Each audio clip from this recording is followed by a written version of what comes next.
მოგესალმებით, მე გახლავართ თამთაშუანგირაძე, საქართველოს ეროვნული ბანკის ფინანსური განათლების განყოფილების წარმომადგენელი და დღევანდელი ლაივ ჩარტის გამომბაში ვისაუბრებთ ფართო მოხმარების საქონლისა და მომსახურების, ასევე ენერგეტიკისა და წყალმომარაგების სექტორის მომხმარებათა უფლებებზე. ჩვენი დღევანდელი ლაივის სტუმრები იქნებიან გიორგი დიდებაშვილი, საქართველოს ენერგეტიკისა და წყალმომარაგების მარეგულირებელი ეროვნული კომისიის მომხმარებლობის საჩივრების დეპარტამენტის დირექტორის პირველი მოადგილე და ამად ამეროვი საქართველოს კონკურენციისა და მომხმარებლების დაცვის სააგენტოს მომხმარებლების უფლებების დაცვის დეპარტამენტის უფროსის მოადგილე.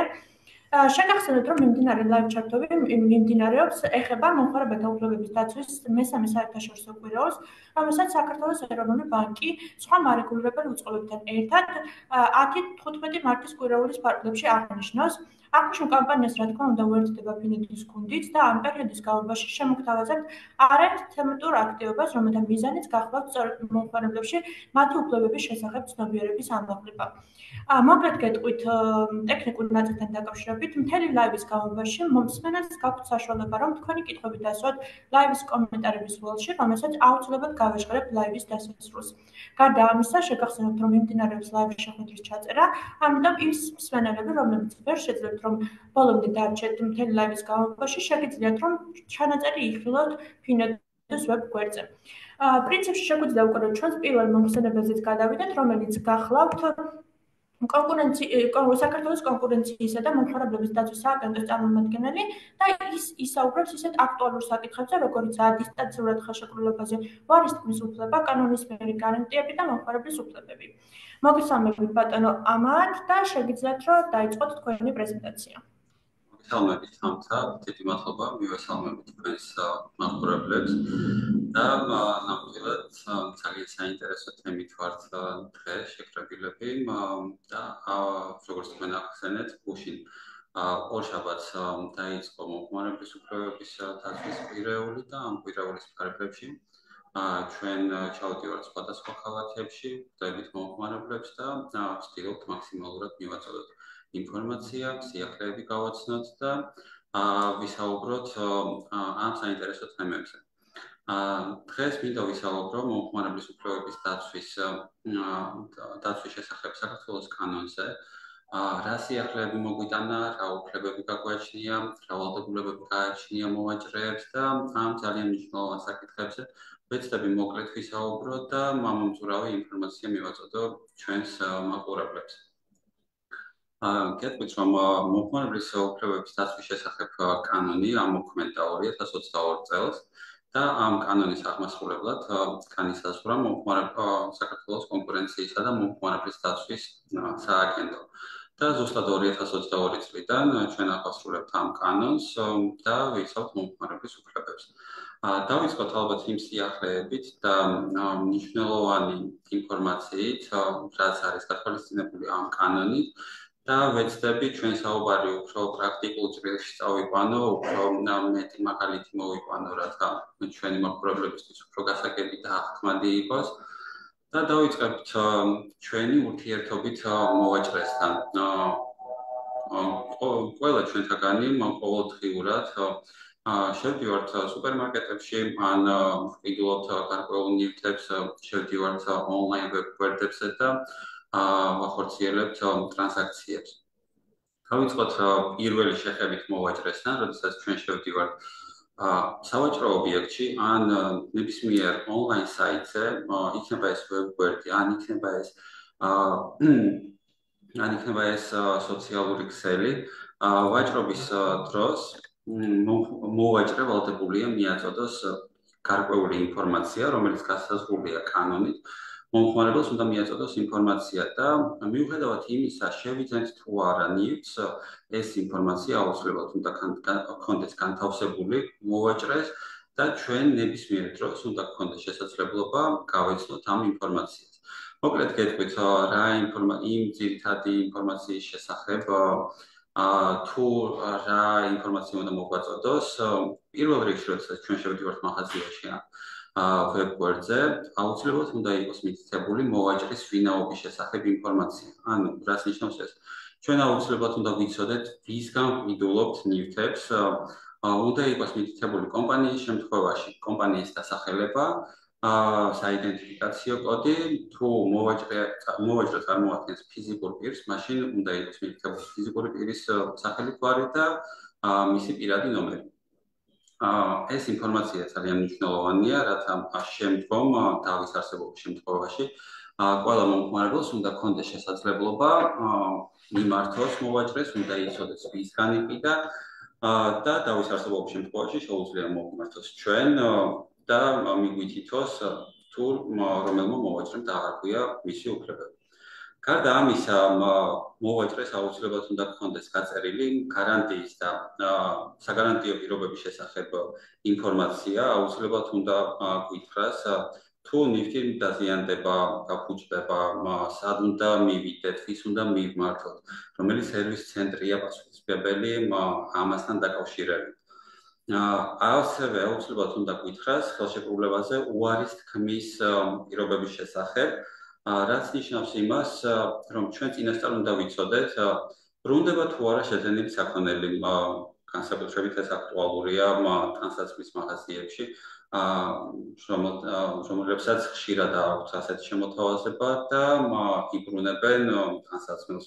ასევე ასეთივე შემოთავაზება შეიძლება გქონდეს ტექნიკის და სხვა სექტორის წარმომადგენლებს და მოვაჭრეებს.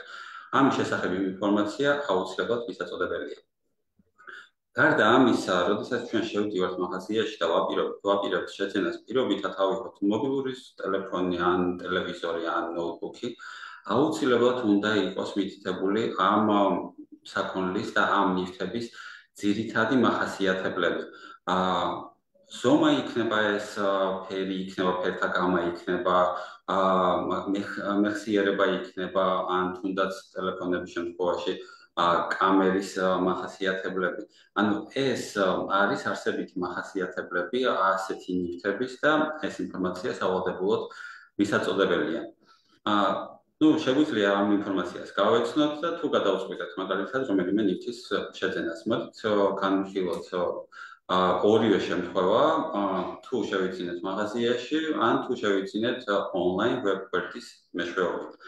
თუ შევიძინეთ ჩვენ მაღაზიაში და ეს ინფორმაცია გაგვაცნო, რა თქმა უნდა, მოვაჭრემ, უნდა ვიცოდეთ, რომ მიუხედავად იმისა, რაც გვეტყვის მოვაჭრე, შეიძლება გითხრას, რომ ნივთს საერთოდ არ მოყვება არანაირი გარანტია, კანონი პირდაპირ ანიჭებს ამ უფლებას მომხმარებელს და გვეუბნება, რომ 2 წლის განმავლობაში თუ ნივთი დაზიანდება, თუ აღმოჩნდება, რომ ნივთი თავიდანვე იყო დაზიანებული, ნაკლიანი, ამ შემთხვევაში უფლება აქვს 2 წლის განმავლობაში მიმართოს მოვაჭრეს და მოითხოვოს ამ ნივთის შეცვლა და შეკეთება, არის პირველი რიგის უფლებები.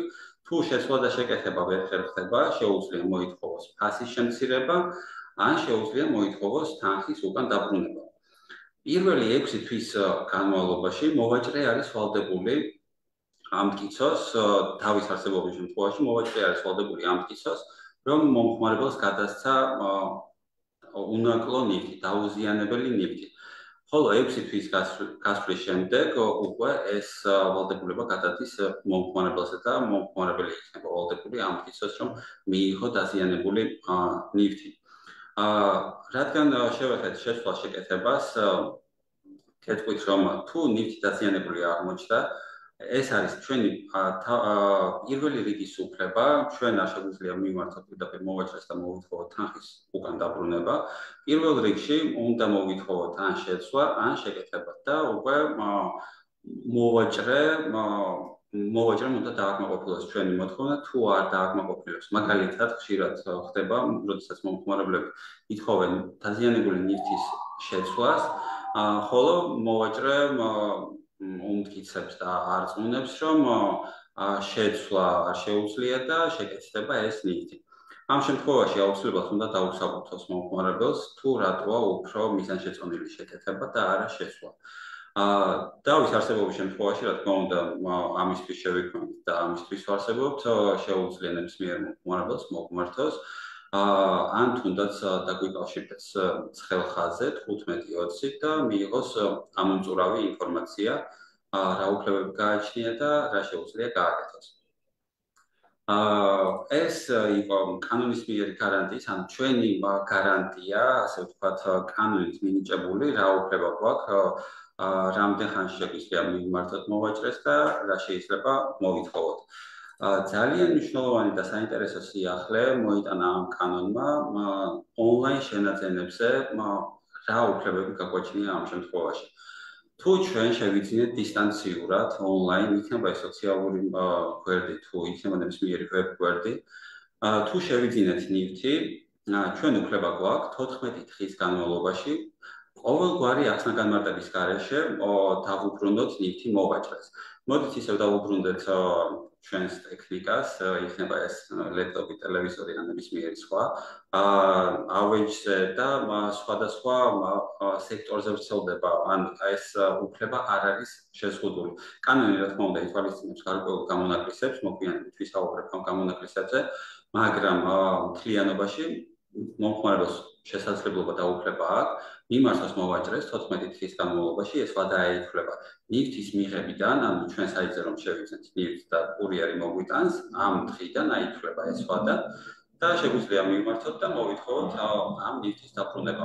მოვაჭრეს არ აქვს უფლება უარი თქვას, ან თუნდაც მოითხოვოს რაიმე დასაბუთება, ან თუნდაც მითითება იმაზე, რომ აჩვენონ ან მიუთითონ ნაკლზე. ანუ ეს არის ის შემთხვევა, როდესაც ნივთი არ არის დაზიანებული, ნივთი არ არის ნაკლიანი, უბრალოდ პირობითად არ ვიცი, შეიძლება ძმამ და ამ დედამ მაჩუქა იგივე ტელეფონი დაბადების დღეზე და მეც ვიყიდე დისტანციურად და აღმოჩნდა, რომ ორი ტელეფონი მაქვს, რომელიც არ მჭირდება. მაგრამ ამის ახსნა-განმარტება საერთოდ არ გჭირდება. ყველაზე მნიშვნელოვანია უბრალოდ მიმართოთ და მოვითხოვოთ ნივთის დაბრუნება. მე ვახსენე გამონაკლისები და კანონი, რა თქმა უნდა, ითვალისწინებს გამონაკლისებს, ყველაფერი ვერ დაბრუნდება უპირობოდ და განვიხილოთ რამოდენიმე გამონაკლისი პრაქტიკაში, რაც ყველაზე მეტად ხდება. თუ ჩვენი შეკვეთა არის ინდივიდუალური, მაგალითად, ჩვენ შევუკვეთეთ მაისურზე პრინტის წარწერა ჩვენი სახელის, ან თუნდაც ჭიქაზე ჩვენი სურათის დაბეჭდვა. ასეთ შემთხვევაში, რა თქმა უნდა, ჩვენ ვერ დავუბრუნებთ ნივთს და აქვე უნდა აღინიშნოს, რომ ამ 14 დღის განმავლობაში ჩვენ არ უნდა ვისარგებლოთ ბოროტად ამ უფლებით, რაც ნიშნავს იმას, რომ ჩვენ არ უნდა მოვიხმაროთ ეს ნივთი, თუნდაც ტელევიზორი, არ უნდა გქონდეს ჩართული იმაზე მეტხანს, ან მაღაზიაში როგორც გავტესტავდით, ისე უნდა გავტესტოთ სახლში. და ეს უფლება არ ნიშნავს იმას, რომ შეგვიძლია გამოვიყენოთ ნივთი და ისე დავაბრუნოთ. უნდა გავტესტოთ მაქსიმუმ ჩავხსოთ ტელევიზორი, დავინახოთ გამოსახულება, ხმა მოვისმინოთ და მე განსაზღვროთ გჭირდება თუ არა. ან თუნდაც ტექნიკას რომ არ შევეხოთ, შევიძინეთ მაგალითად სამზარეულოსთვის მაგიდა ან სკამები და მივხვდით, რომ უბრალოდ ფერი არ შეესაბამება ჩვენს მოლოდინებს, ან განსხვავებული ფერი გჭირდებოდა თურმე. მიუხედავად იმისა, რომ ეს მაგიდა და სკამები არის დაუსიანებელი და უნაკლო, შეგვიძლია დავუბრუნოთ. რომ დავუბრუნდეთ ჩვენს გამონაკლისებს, მეორე ასევე ძალიან გავრცელებული და ძალიან მნიშვნელოვანი გამონაკლისი არის დამეთანხმებით, რომ მალფუჭებად და მოკრევარდისიანების ვადის მქონე პროდუქტებს ჩვენ ვერ დავაბრუნებთ. იმიტომ რომ ლოგიკურიც არის, თუ ჩვენ შევიძინეთ რძის პროდუქტები, შეიძლება საერთოდ არ გქონდეს 14 დღიანი ვადა ამ პროდუქტებს, შესაბამისად ამ უფლებით ვერ ვისარგებლებთ. რა თქმა უნდა, ვერ ვისარგებლებთ ამ უპირობო დაბრუნების უფლებით, თუ მომსახურება უკვე მივიღეთ და მოვაჭრის მხრიდან გაწეულია. თუ მაგალითად დისტანციურად შევიძინეთ კინოს ბილეთები და დავესწარით კინოს სეანს, მიუხედავად იმისა, რომ 14 დღე არ გასულა, ჩვენ ბუნებრივია არ გვექნება იმის შესაძლებლობა, რომ მოვითხოვოთ ამ ბილეთების უკან დაბრუნება, იმიტომ რომ მომსახურება უკვე გაწეულია და მიღებულია. ასევე გამონაკლისი ვრცელდება ჰერმეტულად დახურულ ნივთებზე, ხშირად გვინახავს ალბათ, თუნდაც აფთიაქებში კვილის ჯაგრისები, რომელიც არის ჰერმეტულად შეფუთული. თუ ჩვენ არ დავარღვევთ ამ ჰერმეტულობას, ჩვენ შეგვიძლია დავაბრუნოთ ეს ნივთი, მაგრამ როგორც კი დავარღვევთ ჰერმეტულობას, ჰიგიენური ნორმების გათვალისწინებით ასეთი ნივთის დაბრუნება უკვე არ იქნება შესაძლებელი. ასევე გამონაკლისი ვრცელდება სპორტულ და კულტურულ ღონისძიების ბილეთებზე. კანონში პირდაპირ ჩაიწერა ეს გამონაკლისი და ყველაზე მნიშვნელოვანი ალბათ ძალიან საყურადღებო არის ის, რომ თუ ნივთი არ აღემატება 30 ლარს, მისი ღირებულება არ აღემატება 30 ლარს, ამ შემთხვევაშიც ჩვენ ვერ დავაბრუნებთ ნივთი აუცილებლად უნდა აღემატებოდეს 30 ლარს. ეს იყო დისტანციურ ვაჭრობაზე, მხოლოდ საიტებზე შეძენის შემთხვევაში ჩვენი უფლება, დაბრუნების უფლება და ძალიან ბევრი მომხმარებლისთვის არის სიახლე, მაგრამ დამერწმუნეთ ძალიან მნიშვნელოვანი და აუცილებელი უფლება, რომელიც გავიზიარეთ ევროპული პრაქტიკიდან, ევროპული კანონმდებლობიდან და ჩავდეთ ჩვენს კანონმდებლობაში. ორივე სიტყვით მინდა შევეხო სააგენტოს მიერ დადგენილ სტანდარტებს ამ ბოლო 2 წლის განმავლობაში ჩვენ მივიღეთ არაერთი მნიშვნელოვანი გადაწყვეტილება და დავადგინეთ ძალიან ბევრი სტანდარტი. რამოდენიმე სტანდარტზე გავამახვილებ ჩვენი მაყურებლების ყურადღებას, იმიტომ რომ ძალიან მნიშვნელოვანია ჩვენი უფლებების დაცვის კუთხით. და გეტყვით დავიწყოთ მაგალითად პირველი სტანდარტით, რომელიც არის მომხმარებლის წინასწარ ინფორმირების სტანდარტი. და როგორც აღინიშნა, ინფორმირება ძალიან მნიშვნელოვანია, სანამ მომხმარებელი შევა ურთიერთობაში მოვაჭრესთან, მაქსიმალური ინფორმაცია უნდა იქნეს მიწოდებული. ყველა ცვლილების განხორციელების დროს თუ ჩვენ შევიძინეთ გარკვეული მომსახურება, რომელიც უნდა მივიღოთ ყოველთვიურად, როგორც კი მოვაჭრე შეცვლის არსებით მახასიათებლებს, ფასს, მიწოდების პირობებს, თარიღს, აუცილებლად უნდა აცნობს ბონირული ვადით ადრე მომხმარებლებს.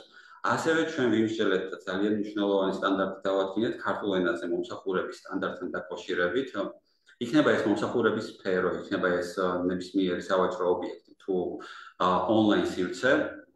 უპირველეს ყოვლისა მოვაჭრე ვალდებულია მოგვაწოდოს ინფორმაცია ქართულ ენაზე, თუმცა შეზღუდული არ არის სხვა ენებზე შეუძლია მიაწოდოს მომხმარებელს ინფორმაცია.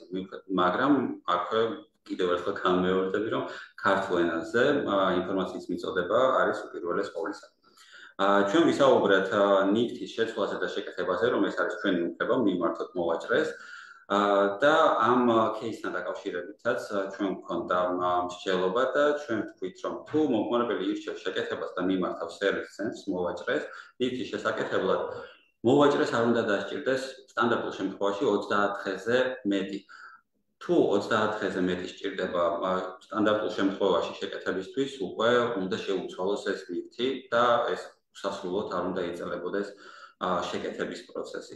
30 დღიანი ვადა შეიძლება გაიზარდოს მაქსიმუმ 60 დღემდე, ესეც განსაკუთრებულ შემთხვევებში, როდესაც გვექნება მოვაჭრისგან შესაბამისი დასაბუთება, მაგალითად ჩვენ მივიტანეთ ტელეფონი შესაკეთებლად და ნაწილი, რომელიც არის გამოსაცვლელი, გამოსაწერიად მაგალითად მოვაჭრეს საზღვარგარეთიდან. ამ შემთხვევაში შეიძლება გაიზარდოს 60 დღემდე შეკეთების ვადა. გადავიდეთ შემდეგ სტანდარტზე და ეს არის კვების მენიუში ფასის მითითების სტანდარტი, ეს არის ძალიან აქტუალური და მნიშვნელოვანი სტანდარტი. ჩვენს ყოველდღიურ ცხოვრებაში, როდესაც ჩვენ შევდივართ კვების ობიექტებში, იქნება ეს ბარები თუ რესტორნები, უნდა ვიცოდეთ, რომ ფასში უნდა იყოს შეყვანილი აბსოლუტურად ყველა გადასახადი, მათ შორის მომსახურების გადასახადიც. კანონის დარღვევაა, როდესაც ჩვენ მომსახურების დასრულებისას გებულობთ, რომ თურმე ამ მითითებულ ფასს ემატება მომსახურების გადასახადი, დამატებული ღირებულების გადასახადი, ეგრეთ წოდებული THG. ამიტომ, როდესაც ჩვენ შევდივართ კვების ობიექტში და ვხედავთ, რომ კონკრეტულ პროდუქტს აქვს კონკრეტული მითითება, რომ ხილს კონკრეტული თანხა, უნდა გადავიხადოთ ეს თანხა და ჩვენ არ უნდა გვიწევდეს დამატებითი კალკულაცია საბოლოო ანკარიშის დასადგენად. ასევე ძალიან მნიშვნელოვანია, როდესაც ჩვენ ვიბარებ, გადავიდეთ უკვე შემდეგ სტანდარტზე, ვცდილობ ამომწურავოთ, მაგრამ მოკლედ გადმოგცეთ ეს ინფორმაცია და მივაწოდოთ ჩვენს მაყურებლებს. როდესაც ჩვენ ვყიდულობთ ტექნიკას ან ნებისმიერ სხვა ნივთს და კურიერს მოვაქან თუნდაც სავაჭრო ობიექტში და გვეწერინებენ ხელს, რომ ვიბარებთ უნაკო მდგომარეობაში ნივთს, აუცილებელია შევამოწმოთ ვიზუალური მხარე ამ ნივთის. ბუნებრივია ჩვენ ფარულ ნაკლზე არ ვსაუბრობ და შეიძლება ვიზუალურად უნაკლო იყოს, მაგრამ სახში მოვიტანოთ ტელევიზორი და მეორე დღეს გავხსნას და არ ჩაირთოს. აქ საუბარია ვიზუალურ ნაკლზე, აუცილებლად უნდა დავათვალიეროთ ნივთი და მხოლოდ ამის შემდეგ მოვაწეროთ ხელი. სამწუხაროდ არის ისეთი შემთხვევები, როდესაც ვაწერთ ხელს და მე ვაწყდებით პრობლემას, რომ ხელმოწერა გვაქვს, დავადასტურებთ, რომ ჩავიბარეთ ვიზუალურად უნაკლო მდგომარეობაში ნივთი. თუმცა სხვა მტკიცებულებები მე უკვე არ გაგვაჩნია საპირისპიროს დასამტკიცებლად. ამიტომ ძალიან მნიშვნელოვანია გავეცნოთ დეტალურად მიღება ჩაბარების აქტს და მხოლოდ ამის შემდეგ დავათვალიეროთ ნივთი და ისე მოვაწეროთ ხელი. ასევე ძალიან მნიშვნელოვანია ეგრეთ წოდებული მოჩვენებითი ფასდაკლებები, ხშირად გვინახავს საიტზე, როდესაც ფასდაკლება ცხადდება და ჩაშენებულია ეგრეთ წოდებული დროის უკმთვლელი, მაგალითად რომელიც მიგვითითებს, რომ პირობითად 24 საათი ვრცელდება, 24 საათის განმავლობაში არის მოქმედი აღნიშნული ფასდაკლება. ჩვენ მაქსიმალურად სწრაფად ვცდილობთ ვიყიდოთ, იმიტომ რომ ვიცით, რომ 24 საათი იწურება, ძალიან კარგი შემოთავაზება არის. ჩქარობთ, არ გვაქვს იმის შესაძლებლობა, რომ გადავამოწმოთ სხვა გამყიდველებთან, თუნდაც ფასი იქნება, მახასიათებლებს გავეცნოთ, ვყიდულობთ და რაც ვხედავთ მეორე დღესაც შევდივართ საიტზე და ვხედავთ, რომ ეს დროის უკმთვლელი თავიდან არის ჩართული, ისე 24 საათიანი რეჟიმია, არ შეცვლილა არც ფასდაკლება, არც მისი მოცულობა, არც სხვა პირობები. რა თქმა უნდა, ეს არის შეცდომაში შემყვანი და კანონის დარღვევა. გადავიდეთ და მოკლედ გეტყვით ფასის მითითების სტანდარტებზე შევაჯამებ, თუ როგორ უნდა იყოს მითითებული ფასი, იქნება ის ვებგვერდ თუ ადგილზე ვაჭრობა, თუ ჩვენ თვალწინ აიწონება ან აიზომება პროდუქცია, აუცილებელია მოვაჭრე მიუთითოს ერთეულის ფასი. რაც ნიშნავს იმას, რომ უნდა მიუთითოს კილოგრამი, 1 კილოგრამის, 1 მეტრის, ლიტრის და ასე შემდეგ. ეს ფასი აუცილებლად უნდა იყოს მითითებული, ალბათ ხშირად გვინახავს მაღაზიებში, როდესაც გრამებში არის მითითებული, იქნება ეს ხილი თუ ბოსტნეული. რა თქმა უნდა, არც ერთ მომხმარებელს არ აქვს იმის აღქმა, რომ ხილი ან ბოსტნეული შეიძლება შეიძინოს გრამების ფასით. ყოველთვის გვაქვს თუნდაც უფრო ცნობიერად იმის აღქმა, რომ ჩვენ ვყიდულობთ და ეს ფასი არის მითითებული კილოგრამებში. და ზუსტად ამას არეგულირებს ეს სტანდარტი, ფასის მითითება ამ ერთეულებში აუცილებელია, თუმცა მოვაჭრე არ არის შეზღუდული და შეუძლია მიუთითოს გრამების და ან მილilitrების ფასით, თუმცა 1 კილოგრამის, ლიტრის და მეტრის ფასი სავალდებულოდ მისაწოდებელია.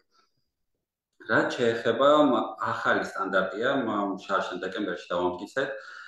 ეს არის სამი ფასის მითითების სტანდარტი. თუ ადრე ძველი რეგულაციებით იყო შესაძლებელი მხოლოდ საწყისი სარეალიზაციო ღირებულების მითითება, რომელიც ძირითადად გადახაზული იყო და მერე უკვე ფასდაკლებული ფასის მითითება ხდებოდა, ახალი რეგულაციებით ყველა მოვაჭრე იქნება ეს ონლაინ გვერდი თუ სავაჭრო ობიექტი, ვალდებულია მიუთითოს სამი ფასი. რადგან ავირიდოთ ის მოჩვენებითი ფასდაკლებები, ხშირად გვინახავს და ალბათ ხსმედია როგორც მინიმუმ, როდესაც განსაკუთრებით შავი პარასკევისთვის ველოდებით ფასდაკლებას, ვიცით ფასი და შავ პარასკევს აღმოვაჩენთ, რომ საწყისი ფასი გაზრდილია, გაორმაგებულია, გასამაგებულია, მერე გამოცხადდება ხოლმე ფასდაკლება და როგორც წესი ეს ფასდაკლებული ფასი საგრძნობლად აღემატება იმ საწყის ღირებულებას, რომელიც ჰქონდა გუშინ ან გუშინს. ამიტომ გარკვეულწილად ეს სტანდარტი დაგვიცავს და დავასრულებს რას ნიშნავს. სამი ფასი უნდა იყოს მითითებული, ანუ სარეალიზაციო ფასის, დღეს არსებული ფასის და აუცილებლად უნდა მიუთითოს მოვაჭრემ ბოლო 30 დღის განმავლობაში რა ფასი, რა ღირდა ეს ნივთი. და ჩვენ დაგვჭირდა ორი სტანდარტი, დავასრულებთ უკვე. ეს არის რეკლამაში ფასის მითითების სტანდარტი. როდესაც სოციალური ქსელები იქნება თუ სატელევიზიო რეკლამები, როდესაც მოვაჭრე აშუქებს რეკლამას და ამ რეკლამის მიზანი არის ნივთის გაყიდვა მომხმარებლებზე, აუცილებელია სხვა ინფორმაციასთან ერთად, როგორც არის მაგალითად რას ყიდის, რას არეკლამებს, ფასის მითითება აუცილებელია. იმ შემთხვევაში თუ უბრალოდ ბრენდს არეკლამებს ან თუ არეკლამებს კონკრეტული ნივთების სახეობას, ამ შემთხვევაში რა თქმა უნდა ფასის მითითება სავალდებულო არ არის.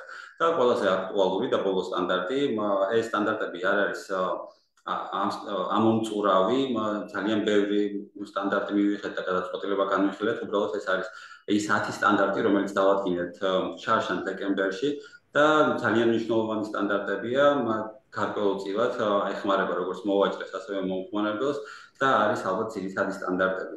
და ბოლო სტანდარტი ზუსტად ეხება სოციალურ ქსელებში ფასის მითითების სტანდარტს. ხშირად გვინახავს ალბათ სოციალურ ქსელებში, საკმაოდ პოპულარულია საქართველოში სოციალური ქსელებით ვაჭრობა, იქნება ეს Facebook, TikTok, Instagram, პოსტები, სადაც მოვაჭრეს თავაზობს გარკვეულ ნივთებს მომხმარებლებს, მაგრამ არ უთითებს ფასს და ათასობით კომენტარი იწერება მე ამ პოსტზე ფასის მოთხოვნით, თუმცა არც ამ შემთხვევაში მოვაჭრე აქვს ამ ინფორმაციას, არამედ კომენტარის სახით უთითებს, რომ იხილეთ პირადი შეტყობინება. რა თქმა უნდა, ესეც არის კანონის დარღვევა. და განცხადების შემოტანის შემთხვევაში ჩვენ აუცილებლად ვახდენთ შესაბამის და დროულ რეაგირებას. ეს იყო ძირითადი 10 სტანდარტი და აქვე მინდა დავასრულო შევაჯამო ეს.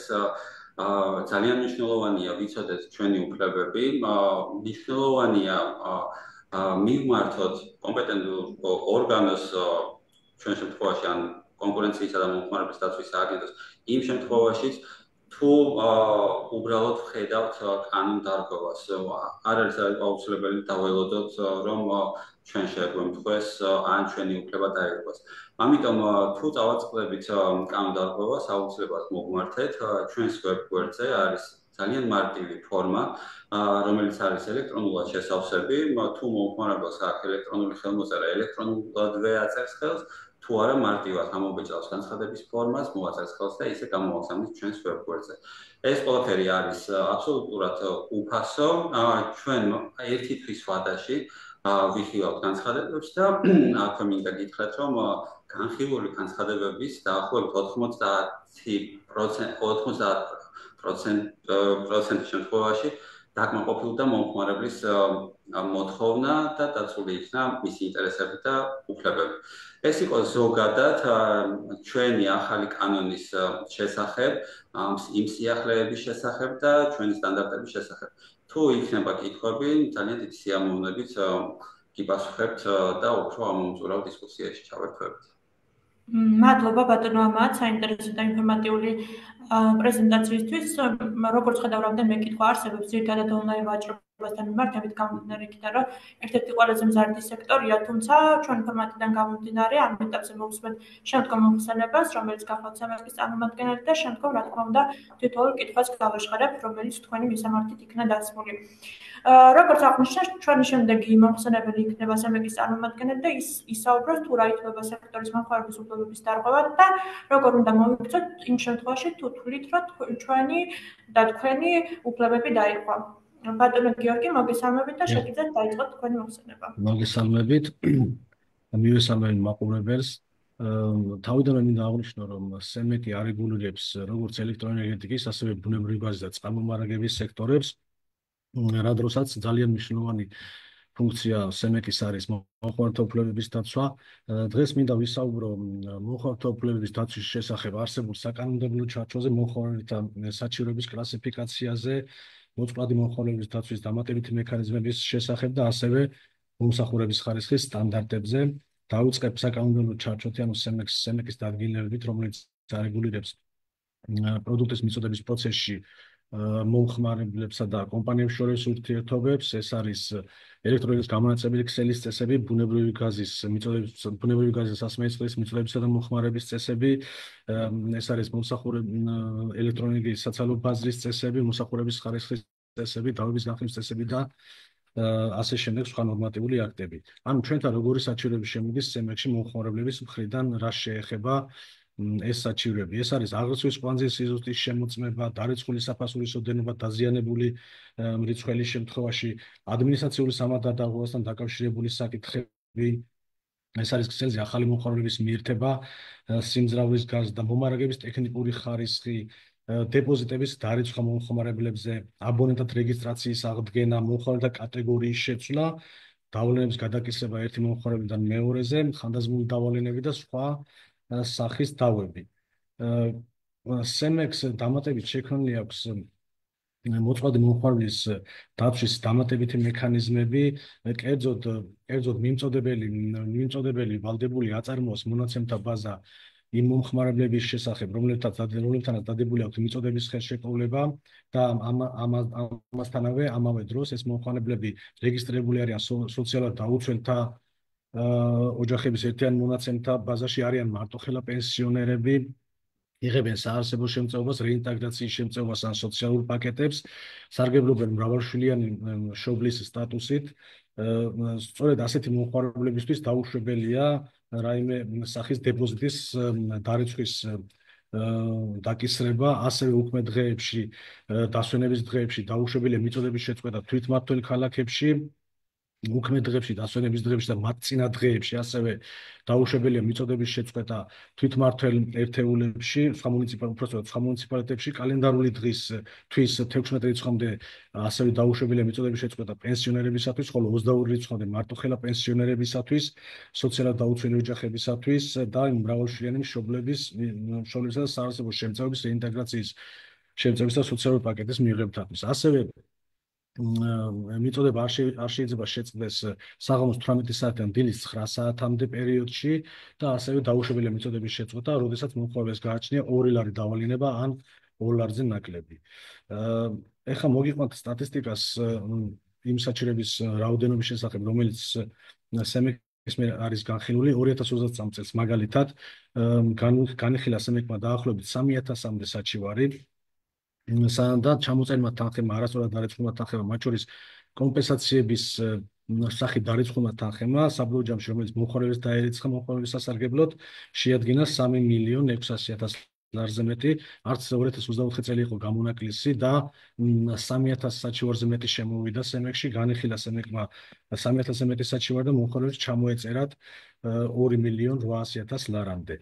ამასთან სემექი მუდმივად ცდილობს, რომ გაამარტივოს ის მომსახურებები, რომლებიც უნდა მიიღო მომხმარებლებმა, კერძოდ სემექმა შემოიღო ფიფქის 303 დიეზი, რომელიც შესაძლებელია ამის მოსახურება ხდება მობილური ტელეფონით და შეგიძლიათ მიიღოთ ნებისმიერი მობილური ტელეფონიდან ინფორმაცია, მაგალითად ელექტრონული ქვით არის შეგიძლიათ მიიღოთ სამივე სექტორში გაზის, დენის და წყლის, ასევე გადაამოწმოთ მიმდინარე ბალანსი, ასევე თქვენი დარიცხვა გადაამოწმოთ, ასევე დააფიქსიროთ ისეთი შემთხვევა, როდესაც დაუშვათ მაღალი ძაბა მოვიდა, ან დაბალი ძაბის შემთხვევა, ან ძაბვის ციმციმი, ან სასმელი წყლის ხარისხის შემოწმება მოითხოვოთ. დაახლოებით განხორციელდა დღემდე 7 მილიონამდე ტრანზაქცია აი ამ მობილური აპლიკაციის საშუალებით. ამასთან სემექმა გადაიტანა მთელი რიგი მომსახურებები იუსტიციის სახლებში, ვინაიდან ყველა რეგიონში არის და ბევრ ადგილას არის უკვე იუსტიციის სახლები გახსნილი, უკვე შესაძლებელია იქ მიიღოთ, რომ არიაროთ კომპანიების ოფისებში, მომხმარებელმა რომ არიაროს კომპანიის ოფისებში, შეუძლიათ მიიღონ უკვე მომსახურება იუსტიციის სახლებში, მაგალითად მომხმარებელ აბონენტად რეგისტრაცია, როდესაც ბინა შეიძინა და უნდა სამივე სექტორში გადაფორმება ამ აბონენტის, ან უნდა მისულიყო ცალ-ცალკე ყველა კომპანიის ოფისში და გადაეფორმა, ეხლა შეუძლია მიიღოს ეს იუსტიციის ნებისმიერ ფილიალში ეს მომსახურება, ასე მოითხოვოს მიწოდების ხელშეკრულების გაფორმება, სოციალური სტატუსის შესახებ ინფორმაცია დააფიქსიროს, დავალენების შესახებ ინფორმაცია მიიღოს, დავალენების გადანაწილება მოითხოვოს, ბრუნის ისტორიიდან გამოითხოვოს მისი პირადი ინფორმაცია, რიცხველის ადგილზე შემოწმება მოითხოვოს, მომარაგების ან დროებით გათიშვა ან აღდგენა და უკვე ნებისმიერ ფილიაში შესაძლებელია სემექს მიმართოთ უკვე საჩივრით იმ ფილიაში დაიწეროს განცხადება.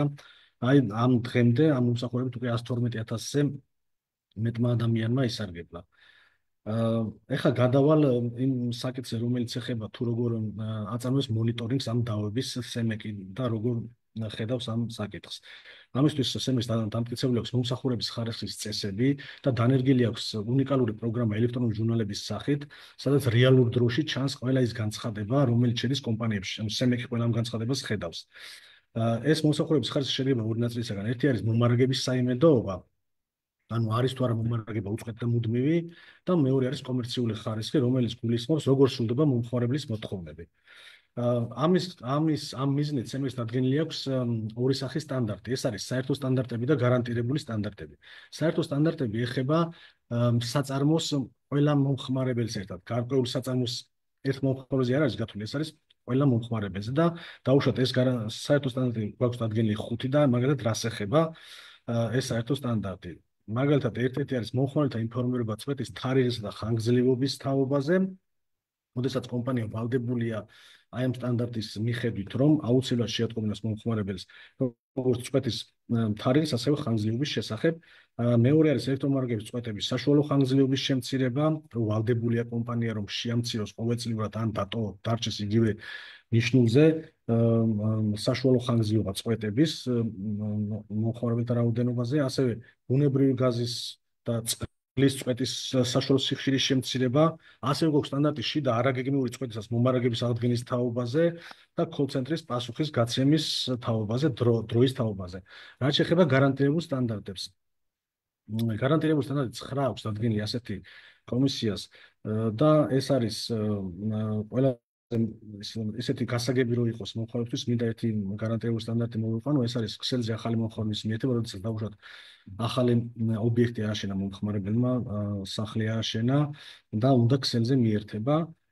ამ შემთხვევაში ეს გარანტირებული სტანდარტი რას გულისხმობს, რომ სპეციალურ ჩვენს მიერ დამტკიცებული განაცხადით მიმართავს კომპანიას და კომპანიამ დადგენილი ჩვენს მიერ დადგენილი სემექს მიერ დადგენილი ვადაში და იმ სემექს მიერ დადგენილი საფასურით უნდა მოახდინოს ამ მომხმარებლის ქსელთან მიერთება. თუ მომხმარებელი ვერ მიერთა კომპანიამ ამ დადგენილ ვადაში, ეს არის პაკეტების მიხედვით დაუშვათ დენში დადგენილი სიმძლავრეების მიხედვით. დაუშვათ პირველი პაკეტის ვადა არის 40 სამუშაო დღე, რომ უნდა მიგაერთონ 220 ვოლტზე 10 კილოვატის სიმძლავრით. ანუ ასეთ შემთხვევაში თუ ვერ ჩაეტია კომპანია ამ ვადაში, მიერთების საფასური ნახევდება. ანუ დაუშვათ 800 ლარი გადასახდელი პირველი პაკეტის საფასური, გადაიხდით უკვე 400 ლარს, მეორე ნახევარს აღარ გადაიხდით და თუ იგივე ვადა გავიდა, უკვე მიერთების საფასური ნულდება და ამ შემთხვევაში ის თანხა უკან გიბრუნდებათ, რაც გადაიხადეთ. და ყველა ვადის გადაცილებაზე 50% მომხმარებელს ერიცხება უკვე სააბონეტო ბარათზე კრედიტის სახით შემდგომი ანგარიშსწორებისთვის. დამატებით სხვა სტანდარტები გარანტირებული ეს არის აბონენტად რეგისტრაცია, მომარაგების აღდგენა, წერილზე პასუხის გაცემა მომხმარებელთა წერილებზე და განცხადებებზე პასუხის გაცემა, რეაგირება, აღრიცხვით ხელსაწყოების შემოწმება ადგილზე, მომსახურების ტექნიკური ხარისხის ადგილზე შემოწმება, აღრიცხვით კვანძის მოწესრიგება, მოწყობა და ქსელზე შეჭრა და ასე შემდეგ. სხვა ყველა შემთხვევაში, ანუ როდესაც ეხება სხვა გარანტირებული სტანდარტების შესრულებას წეღარას ვილაპარაკე იმის გარდა, ახალი მომხმარებლის გარდა, მომხმარებელს, საყოველთაოდ მომხმარებელს უბრუნდება უკან თუ კომპანიამ რეაგირება არ განახორციელა ვადაში 5 ლარი, ხოლო არასაყოველთაოდ მომხმარებელს სააბონეტო ბარათზე დაუჯდება 10 ლარი. ეხლა კომპენსაცია როგორ უნდა დაერიცხოს ამ შემთხვევაში მომხმარებელს? კომპენსაცია უნდა დაერიცხოს, როგორც აღმოჩნდა, მის სააბონეტო ბარათზე კრედიტის სახით და ხოლო რო წინასწარ გადახდის შემთხვევაში საბანკო ანგარიში შეუძლება, აი წინასწარ იხდი ნახევარს. მიერთების საფასურის ნახევარს და კომპანია თუ დააღვიავა და ის რაც გადახდილი გაქვთ, ის გიბრუნდება თუკან საბანკო ანგარიშზე და დანარჩენი კომპენსაციები თუ გადააცილა კიდევ ვადას, ანუ ის დაუჯდება სააბონეტო ბარათზე. და ვადა ამ კომპენსაციის ასახვის ვადა არის დარღვევიდან 15 სამუშაო დღე. ამ 15 სამუშაო დღეში დარღვევიდან უნდა დაუჯდეს ეს კომპენსაცია. ანუ ეს ჩვენი პროგრამა და ეს ელექტრონული ჟურნალები და მომსახურების ხარისხის წესები ჩვენ იმით არის უნიკალური, რომ ზოგადად ევროპის და სხვა ქვეყნებში ანუ ანგარიშებს წარადგენს კომპანია ყოველთვიურად, ყოველკვარტალურად მარეგულებებში და ეს სწავლობენ მარეგულები ანალიზს უკეთებენ შემდგომ ამ წარმოდგენილ ინფორმაციას და ჩვენ ამას თავიდანვე აღვნიშნე წეღა რომ რეალური დროის რეჟიმში უკვე თამაშ ჩვენ ვხედავთ ყველა იმ განცხადებას რაც ჩვენს მიერ არის დადგენილი გარანტირებული სტანდარტებით და მომხმარებელმა მიმართა კომპანიას რაღაცა მოთხოვნით. ამას ჩვენ უყურებთ. და ეს ჟურნალები თვითონ ჟურნალის ჩადებულია ეს ვადაც ამის შესრულების და თვითონ ჟურნალი უკვე მე არიცხავს ამ შესაბამის კომპენსაციას თუ ვადა გადაცდა. აი ეს არის ის ძირითადი მომენტები, რაზეც მინდოდა საუბარი. ამასთან მინდა დავამატო, რომ ჩვენთან არის შექმნილი ენერგეტიკის სასწავლო ცენტრი, რომლის ორგანიზებით და ჩვენი ჩართულობით შემუშავდა ახლა მომხმარებელთა კურსი, შემუშავდა მომხმარებელთა დაცვის შესახებ და ყველა მომხმარებელს შეუძლია დარეგისტრირდეს, იქ ჩაატარებენ მაღალკვალიფიციური ჩვენი თანამშრომლები ამ ტრეინინგებს, რომელიც შეეხება მომხმარებელთა უფლებების დაცვის შესახებ. ყველა ინფორმაცია იქნება მიწოდებული მომხმარებისთვის, თუ რა მარეგულირებული ნორმები არსებობს სემექსში ამისთვის და თუ როგორ ვიცავთ მომხმარებელთა უფლებებს და რა წესები გვაქვს ამის დასარეგულირებლად. ასევე ძალიან მნიშვნელოვანია ეს კვირეული, რომელიც იმართება მოხელთა დაცვის საერთაშორისო მესამე კვირეული, უკვე ჩვენ რეგიონებში გავედით, მაგალითად ვიყავით ახლა ახალქალაქში, სამცხე-ჯავახეთის რეგიონში და შემდგომ დღეებში იგეგმება უკვე სამეგრელოს და აჭარაში წასვლა და ძალიან მნიშვნელოვანია, როდესაც ჩვენ ხვდებით პირადად მომხმარებლებს და აი ამ ჩვენს წესებს და თავისუფლებებს ვაცნობთ, როგორ უნდა დაიცვან უფლებები.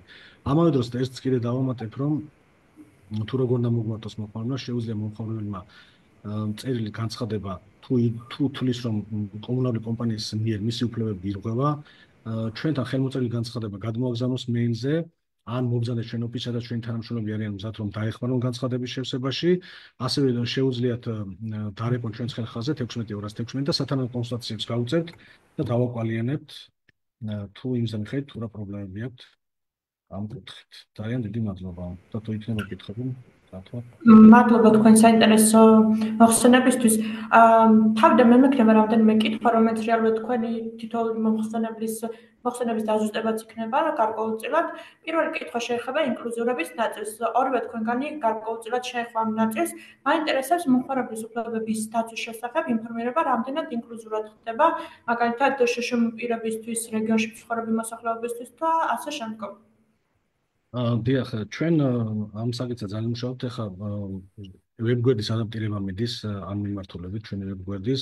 ასევე ჩვენ გვაქვს უკვე გამოქვეყნებული დაბეჭდილი საინფორმაციო ბიულეტენი ბრაილის შრიფტით და რაც შეეხება მე თავიდანვე აღვნიშნე, რა გვაქვს ჩვენ ჩადებული უკვე წესებში და მოწმადი მომხმარებლის დაცვის კუთხით, ის რომ მაგალითად საარსებო შემწეობა დაუშვათ პენსიონერებისთვის და იმისთვის სხვადასხვა რიცხვში ირიცხება, ანუ სახელმწიფოდან ეს თანხები.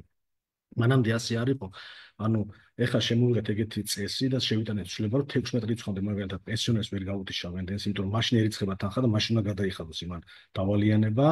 ასევე მარტოხელა პენსიონერებისა სოციალური დაუცველების 22 რიცხვამდე მიწოდებას შეწყვეტა დაუშვებელი, იმიტომ რომ არის მაშინ ერიცხება და მაშინ უნდა გადაიხადონ ის დავალიანება.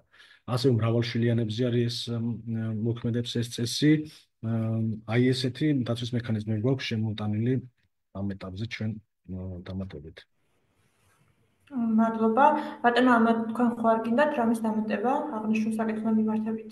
დავეთანხმები გიორგის და ჩვენ ყველა უწყებას შემუშავებული გვაქვს სტრატეგია, იქნება ეს SMEC კომუნიკაციების კომისია, ანუ ყველა იმ უწყებასთან ერთად, რომელსაც აქ შეხება დავალდებულება დაიცვას მომხმარებლის უფლებები, ჩვენ შარშან დავამტკიცეთ ეროვნული სტრატეგია, ეს არის პირველი სტრატეგია, რომლის ფარგლებშიც გაიწერა მათ შორის შეზღუდული შესაძლებლობების მქონე ადამიანებისთვის ის ღონისძიებები, ის აქტივობები, რაც უნდა გაკეთდეს და რაც უნდა განხორციელდეს.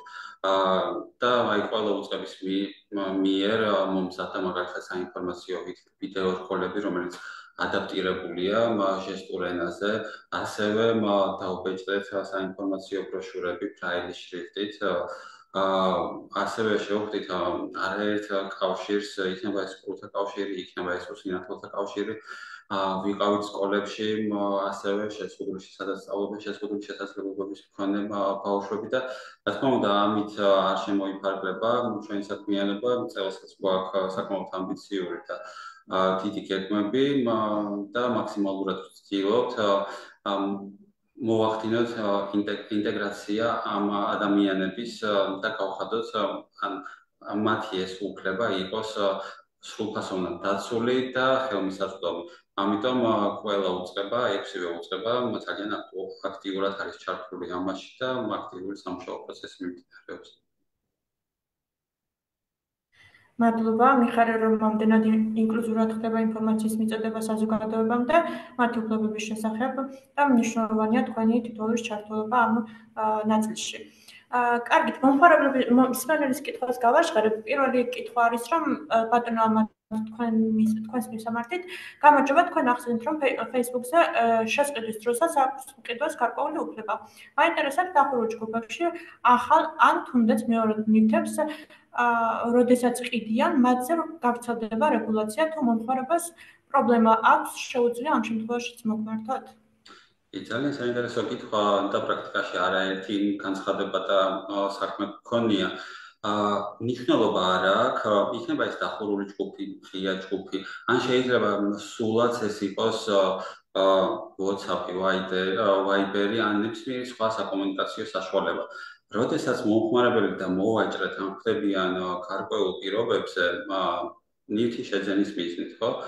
აუცილებელია, ანუ ის ინფორმაცია, რომელიც ჩამოვთვალე, აუცილებელია წინასწარ იქნეს მიწოდებული. დახურულ ჯგუფში ძალიან მარტივად შეუძლია მოვაჭრეს განათავსოს ეს წესები და პირობები და იყოს ხელმისაწვდომი ყველა მომხმარებლისთვის. ამიტომ ამ ნაწილში შეზღუდვები და გამონაკლისები კანონი არ ითვალისწინებს და ინფორმაციის მიწოდების ვალდებულება ვრცელდება აბსოლუტურად ყველა სექტორზე. ადგილზე ვაჭრობის შემთხვევაში, სოციალურ ქსელებში, დახურულ ჯგუფებში თუ ნებისმიერ სხვა ადგილასაც. მეცაც გეტყვით, თუ მოვაჭრე გვირეკავს და გვიკავშირდება ტელეფონით, უბრალოდ გთავაზობს გარკვეული ნივთის შეძენას, ამ შემთხვევაშიც კი აუცილებლად არის, ანუ აუცილებლად მისაწოდებელი ინფორმაცია არის განსაზღვრული კანონით. აუცილებლად უნდა გითხრას ვინ არის, რას წარმოადგენს, ვის სამართი უნდა გითხრას და ეს ინფორმაცია, ასე ვთქვათ, მოკლედ გამონაკლისებში ვერანაირად ვერ მოიქცევა. მადლობა. შემდეგ კითხვას გავაჟღერებ, რაც თქვენი მისამართით ასევე მაინტერესებს, ვინც ონლაინ იწერს ჩემთვის, ფულს მახდებინებს და სხვა ჩამოდის, იმაზე ვრცელდება კანონი დაბრუნების. კი, მოდით გამიხილოთ რამოდენიმე შემთხვევა. თუ შევიძინეთ, თუ მოვაჭრისგან ვყიდულობთ, ანუ ის ადამიანი იღებს ვალდებულებას, რომ ჩამოგვიტანოს და გადმოგცეს ის ნივთი, რომელსაც შევთანხმდით. ამ შემთხვევაში ჩვენ უპირობოდ შეგვიძლია დავაბრუნოთ და აქ გამონაკლისი არ არის, მაგრამ თუ ადამიანი უბრალოდ გვეხმარება, ასე ვთქვათ, მომსახურებას გვიწევს, ხო? და ეს მკაფიოდ აქ განსაზღვრული წესებში და პირობებში აქ მითითება, რომ ის არ არის მოვაჭრე, არამედ მხოლოდ და მხოლოდ ეხმარება მომხმარებელს, ხშირად მომხმარებელს ან სჭირდება დახმარება, ან უბრალოდ არ უნდა თავად რომ გამოიწეროს და მიმართავს შესაბამის პირს, ხო? თუ მომსახურება მივიღეთ და მომსახურებაში გადავიხადეთ ცალკე და ასევე გითხრა მოვაჭრემ თუ საიდან ყიდულობს, რომელი გვერდიდან, რომელი პლატფორმიდან, ამ შემთხვევაში ამის დაბრუნება ვერ იქნება შესაძლებელი, იმიტომ რომ მოვაჭრემ გაგვიწია მომსახურება. ანუ რაც ნიშნავს იმას, რომ გამოგვიწერა ნივთი ჩვენი დავალებით. მაგრამ განმეორდებით, თუ მოვაჭრე არ განმარტავს ამას და ურთიერთობაში შემოდის არა როგორც მომსახურების გამწევი, არამედ როგორც გამყიდველი, ამ შემთხვევაში ჩვენ ეს უფლება გვაქვს და შეგვიძლია მიმართოთ დაბრუნებასთან დაკავშირებით. მადლობა. შემდეგ კითხვას გავაშალოთ, რომელიც მეტწილად დავფარით, თუმცა თუ ადამიანს აქვს ონლაინ გამოწერის მაღაზია, ანუ მაჩვენებს სურათს, იწერს ჩემთვის, მე მას ვუხდი ნივთს და მომსახურების ფულს. ამ შემთხვევაში თუ გამოწერილი და ჩამოსული ნივთი არ ემთხვევა საჩვენებელ სურათს, შემიძლია მოვთხოვოთ ნივთის დაბრუნება? კი. მოდით განვიხილოთ მაშინ ის შემთხვევა, როდესაც სოციალურ ქსელებში ან ვებგვერდზე ყავს მოვაჭრე და მომსახურებას არ გვიწევს. ანუ ჩვენს რეალობაშიც და პრაქტიკიდან გამომდინარე, როგორც წესი, ასეთი გვერდების და ასეთი სოციალური გვერდების უკან დგანან მოვაჭრეები, რომლებიც თავად ყიდიან ნივთებს. და აქ როგორც ვთქვით, თუ ჩვენ შევთანხმდით, პირობითად ავიღოთ მაისური და ჩვენ შევუკვეთეთ გარკვეული ზომის წითელი მაისური, აუცილებლად უნდა მივიღოთ და უნდა ჩავგვარდეს იგივე მახასიათებლების, იგივე ფერის დაუზიანებელი ნივთი. თუ ნივთი აღმოჩნდა განსხვავებული, შეიძლება დაზიანებული საერთოდ არ იყოს, მაგრამ ჩვენ გვინდოდა წითელი და მოგვიტანეს შავი. ჩვენ გვინდოდა მაგალითად ზომა L და მოგვიტანეს XL. ნებისმიერ შემთხვევაში შეგვიძლია 2 წელი გვაქვს ამისთვის, შეგვიძლია მივმართოთ მოვაჭრეს და მოვითხოვოთ ამ ნივთის შეცვლა ან შეკეთება. მაისური შემთხვევაში ვერ შეაკეთებს, რა თქმა უნდა დაიბრუნოს და გამომიგზავნოს ის, რომელსაც შევთანხმდით. თუ არ ექნება ის მაისური, მაშინ უნდა დამიბრუნოს თანხა. და ეს უფლება ვრცელდება აბსოლუტურად ყველა სექტორზე, ონლაინ ვაჭრობაზეც და ადგილზე ვაჭრობაზეც. თუ ჩვენ ვთანხმდებით რაღაც ნივთზე, უნდა მივიღო აბსოლუტურად და ზუსტად იდენტური ჩვენი შეთანხმებით. განსხვავებულ შემთხვევაში უკვე მოვაჭრეზე იქნება მტკიცების პირთი და მოვაჭრემ უნდა გვიმტკიცოს, რომ მიაწოდა ხელშეკრულებით ან შეთანხმებით გათვალისწინებული ნივთი. ამიტომ 2 წელი გვაქვს ამისთვის და კანონი გვიცავს ეს კანონის მიერი გარანტია ვრცელდება აბსოლუტურად ყველა ურთიერთობაზე. მადლობა. შემდეგ კითხვას გავაშალებ. მოკლედ რომ გითხრათ სტატისტიკაც, მომხმარებელთა უფლებების დაცვის მიმართულებით, რომელი მიმართულებით ფიქსირდება ყველაზე მეტი დარღვევა? ძალიან კარგი კითხვაა და თუ შევადარებთ 2022 წლის სტატისტიკას და დღევანდელ მონაცემებს, დავინახავთ, რომ სტატისტიკური მონაცემები თითქმის გაორმაგებულია. ამ პერიოდის განმავლობაში 1500-ზე მეტი განცხადება განვიხილეთ. ეს რაც შეეხება განცხადებებს და ცხელხაზზე შემოვიდა დაახლოებით 6000 მომხმარებლის ზარი და გავუწიეთ მომსახურება. ძირითადად ამ განცხადებების 70% მაინც მოდის ონლაინ ვაჭრობის სექტორზე, საიტზე შეძენის შემთხვევაში, სოციალურ ქსელებში და უკვე 30% მოდის ადგილზე ვაჭრობის შემთხვევებზე. რაც შეეხება მოთხოვნებს, ძირითადად ითხოვენ მომხმარებლები თანხის უკან დაბრუნებას ან დაზიანებული ნივთის შეცვლას და შეკეთებას. ხშირია ასევე მომსახურებასთან დაკავშირებული განცხადებები, როდესაც მომხმარებელი არ ეთანხმება მოვაჭრეს და თვლის, რომ გაეწია განსხვავებული და შეუსაბამო მომსახურება. და აქვე გეტყვით, რომ სტატისტიკური მონაცემებით დაახლოებით 79% განცხადებების მოდის თბილისზე, დანარჩენი პროცენტი უკვე ნაწილდება რეგიონებზე და 2022 წელსაც თუ შევადარებთ, დავინახავთ, რომ ეს ტენდენცია იცვლება, თუ 2022 წელს ძირითადი განცხადებების 90% დაახლოებით მოდიოდა თბილისზე, უკვე გადაინაცვლა რეგიონებზეც და არ შემიძლია არ აღნიშნო ეს ცნობიერების ამაღლების ღონისძიებები და კამპანიები აქტიურად მუშაობს და ვცდილობთ ჩვენ კვირეულზე დავიწყეთ საუბარი ამ კვირეულის ფარგლებშიც გარდა თბილისისა ჩვენ გუშინ ვიყავით ახალქალაქში შევხვდით ძალიან ბევრ მომხმარებელს ხვალ მივდივართ ზუგდიდშიც ეგ ბათუმში და ეს გრძელდება მთელი წლის განმავლობაში ვაპირებთ სხვადასხვა რეგიონში და ქალაქში ჩასვლას და საბოლოო ჯამში მივიღებთ უფრო დაცულ მოსახლეობას და უფრო დაცულ სამომხმარებლო ურთიერთობას. მადლობა. შემდეგი კითხვა სემეკის წარმომადგენლის მიმართულებით არის. მომხმარებელი გვეკითხება ეგრე, რომ 3.37 კურსით დათვლილი გაზის ტარიფი რატომ მოქმედებს დღემდე და რატომ არ იცავს სემეკი იურიდიული პირების აბონენტების ბუნებრივი მონოპოლისგან გაზის სექტორი? ანუ ჩვენ რა თქმა უნდა ვიცავთ მათ უფლებებს. ეს არის ალბათ დერეგულირებული ნაწილი შეეხება ალბათ ბუნებრივი გაზის და მან დერეგულირებულია მიწოვანი ფასი. შესაბამისად, ალბათ მაგას შეეხება მომხმარებლის კითხვა. თუმცა შეგვიძლია რომ მოგმართოს წერილობით, გავცემთ პასუხს, განცხადება მოგმართოს, განცხადებით რომ კი ბატონო, აი უფრო დეტალურად დაგვიძუსტოთ, როგორ შეიძლება მოგმართოთ მომხმარებელმა. ჩვენთან შეგვიძლია რომ განცხადება, ხელმოწერილი განცხადება ჩვენ მეილზე გადმოგზავნოს, სემეკის მეილზე, ან ჩვენთან მოგზავნდეს ოფისში და დავეხმარებთ ამ განცხადების შეშლილ რას რა ინტერესებს გამოვკითხავთ და უფრო შევესწრებით რომ ისეთი განცხადება დავაწერინოთ, რაც რისი გაგებაც უნდა და ისე შეგვიძლია ჩავაბაროთ ჩვენთან კანცელარიაში. ეს შემდგომაც დაიწყება ადმინისტრაციული წარმოება აღნიშნულ საკითხზე და გავცემთ პასუხს. კი ბატონო, მადლობა. შემდეგ კითხვასაც იმავე მომსმენელი სვამს.